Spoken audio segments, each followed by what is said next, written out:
एक बड़ी खबर आपको बता दें, नेपाल में हुई हिंसा पर पीएम मोदी ने पहली प्रतिक्रिया दी है। उन्होंने कहा कि नेपाल में हुई हिंसा हृदय विदारक है। पीएम ने कहा कि ये जानकर बहुत दुख हुआ कि इसमें कई युवाओं की जान चली गई है। पीएम ने कहा कि नेपाल की स्थिरता, शांति और समृद्धि हमारे लिए अत्यंत महत्वपूर्ण है कि इंडियन प्राइम मिनिस्टर मोदी ने स्टेटमेंट जारी की है नेपालीज लैंग्वेज में, नेपाली लैंग्वेज में, और उन्होंने कहा है कि ये जो वायलेंस हो रहा है इससे हमारे दिल को बहुत तकलीफ हो रही है।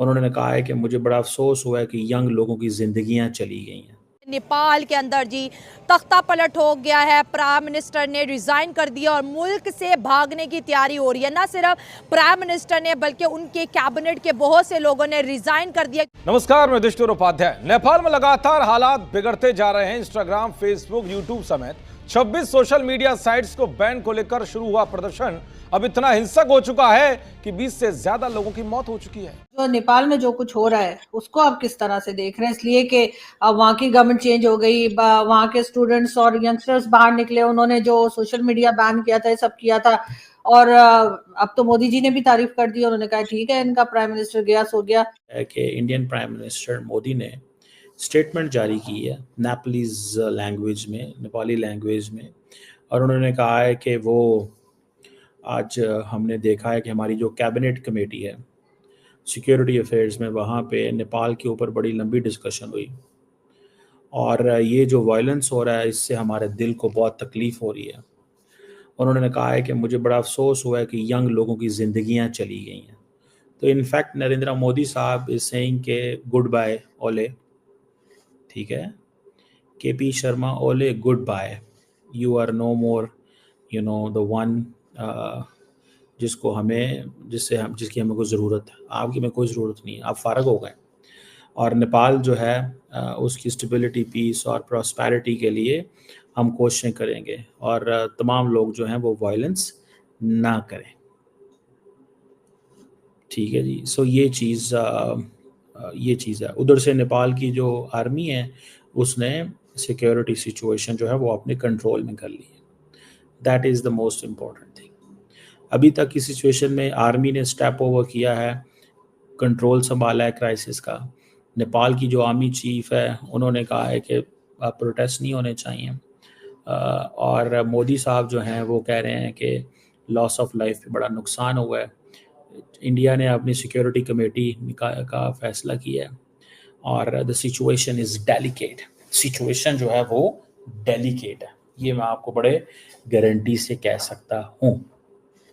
और इसको भी थोड़ा सा समझना पड़ेगा कि व्हाट डज दिस मीन, क्या होने जा रहा है आइंदा, या क्या आइंदा हो सकता है।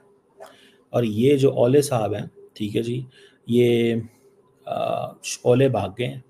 इंडियंस पहले ही बड़े नाराज थे ओले से। कौम की जो यूथ होती है ना, उस कौम का सरमाया होती है। अगर उसी को ही अपॉर्चुनिटीज ना मिले, आवाज़ उठाने का मौका ना मिले, तो वो कौम कभी भी तरक्की नहीं कर सकती। आप देखें, इधर बांग्लादेश की बात करें तो वहाँ पे यूथ को, वहाँ कोटा सिस्टम था, वहाँ पे एलीट क्लास ने अपना कंट्रोल किया हुआ था यूनिवर्सिटीज़ में कि यहाँ इतने बच्चे मारे जाएंगे। इतने जो कि मिडिल क्लास और अंडर प्रिविलेज क्लास है उनको मौका नहीं मिला जा रहा था कि वो तरक्की करें। इसी तरह ही अब जेन ज़ी जो कि हम बात कर रहे हैं, जैसे कि बांग्लादेश में, इसी तरह जेन ज़ी अब बात कर रहे हैं उधर नेपाल में, जहाँ पे हुकूमतें कंट्रोल कर रही है सोशल मीडिया के, जिसके ज़रिए वो अपना पब्लिक ओपिनियन अपने मुताबिक बनाती है, ताकि वो कंट्रोल कर सके लोगों के माइंड को कंट्रोल करके फिर अपनी ही वोटिंग में इजाफा करें। सर, समझ नहीं आती ये कैसे हुक्मरान है जो अपनी ही यूथ के ऊपर स्ट्रेट फायरिंग करते हैं और उनके हाथ नहीं कामते। ये जेन ज़ी की आप बात करें, जिसको अब नेपाल के यूथ कहते हैं, 25 से 28 साल इन लड़कों की जी थी एज बताई जाती है। सोशल मीडिया बैन जो 4 सितंबर को नेपाल पर इम्पोज हुआ, जिसका मकसद ये था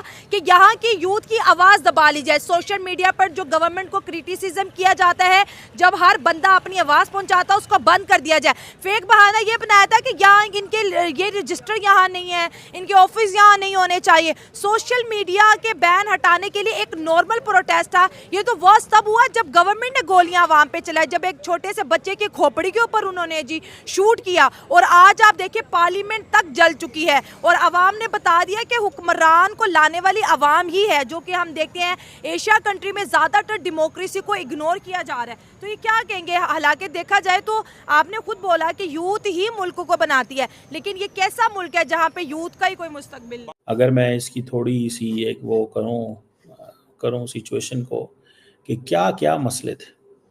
पहले तो सारी बात है बॉर्डर डिस्प्यूट एक है ही है, वो तो हर मुल्क के साथ ही होता है। इंडिया ने 2020 के अंदर एक रोड खोला था जो कि लिपुलेख पास से कैलाश मानसरोवर जो कि चाइना के बॉर्डर की तरफ जाता है, जिस पर नेपाल ने प्रोटेस्ट किया और सुनने में आया कि केपी शर्मा ओली ने ये बात चाइनीज से भी की और नेपाल ने एक नया पॉलिटिकल मैप जारी कर दिया था जिसमें डिस्प्यूट्स जो थे और जो टेंशन्स वगैरह थी उसमें बताया गया कि डिस्प्यूटेड एरियाज़ और क्या क्या हैं और किधर किधर है।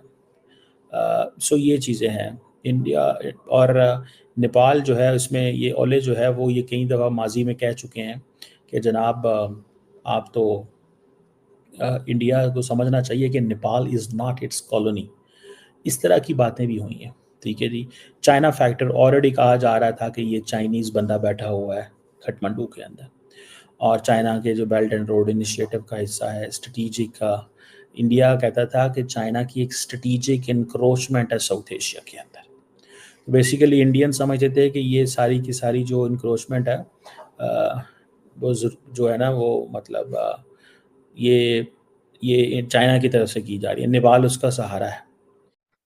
दोस्तों, नेपाल इस वक्त हिंसा की आग में जल रहा है। जगह जगह आगजनी, तोड़फोड़ और उपद्रवियों का तांडव है। संसद से लेकर नेताओं के घर तक को निशाना बनाया जा चुका है। हालात इतने बिगड़े कि प्रधानमंत्री केपी शर्मा ओली, राष्ट्रपति और कई मंत्रियों को इस्तीफा देना पड़ा है। अब सत्ता की कमान सेना के हाथों में है और काठमांडू की सड़कों पर फौज गश्त लगा रही है। इस बीच भारत के प्रधानमंत्री नरेंद्र मोदी ने नेपाल की जनता से सीधी अपील की है। उन्होंने एक्स पर लिखा, नेपाल में हुई हिंसा हृदय विदारक है। अनेक युवाओं की मौत से गहरी पीड़ा हुई। नेपाल की स्थिरता, शांति और समृद्धि भारत के लिए अत्यंत महत्वपूर्ण है। मैं सभी भाई बहनों से अपील करता हूं कि वे शांति बनाए रखें। मोदी ने लौटते ही कैबिनेट कमेटी ऑन सिक्योरिटी की बैठक बुलाई, जिसमें रक्षा मंत्री राजनाथ सिंह, गृह मंत्री अमित शाह, वित्त मंत्री निर्मला सीतारमण और विदेश मंत्री एस जयशंकर ने शामिल हुए। बैठक में इस बात पर जोर दिया गया कि नेपाल की अस्थिरता का असर भारत पर भी पड़ सकता है, क्योंकि यूपी और बिहार जैसे कई शहर नेपाल बॉर्डर से जुड़े हुए हैं। फिलहाल नेपाल की सड़कों पर सेना तैनात है और उपद्रवियों पर कड़ी कार्यवाही हो रही है। लेकिन भारत के प्रधानमंत्री का संदेश साफ है, हिंसा से नहीं, शांति और संवाद से समाधान निकल सकता है।